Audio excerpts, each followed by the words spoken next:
Le trou est béant, bien plus grand que la maison qui était érigée la veille.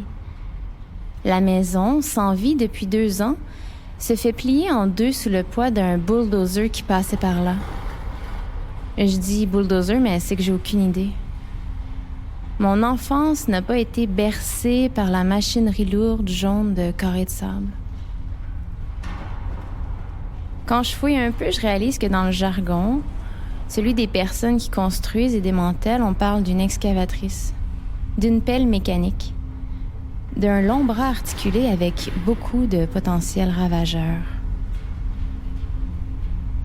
Au volant du poids lourd, l'homme, étrangement jeune, sans uniforme, sans même un indice de la compagnie qui l'emploie, se tient au volant de ce géant dans une allure quasi banale, alternant entre la lecture de ses notifications et la démolition d'une maison post-habitée. En le regardant, mon corps se heurte, s'immobilise dans la rue, les voitures circulent dans les deux sens avec aisance et j'observe la scène surréaliste, figée par la grandeur du paysage. Devant moi, je fais face à une scène préhistorique.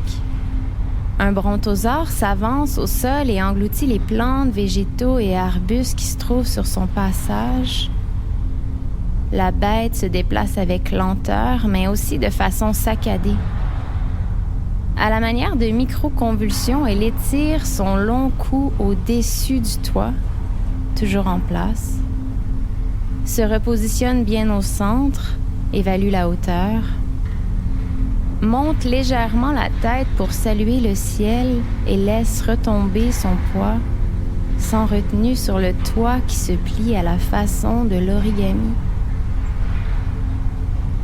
Les vitres tombent en éclats, les murs se déchirent et la tête de l'animal enfonce la survivance dans le sol, à répétition jusqu'à plus rien. La poussière des débris s'élève dans le ciel et se confond à la brunante du paysage automnal. « 15 minutes. C'est le temps qu'il aura fallu pour plier la maison de papier et ne laisser qu'un grand vide dans le sol.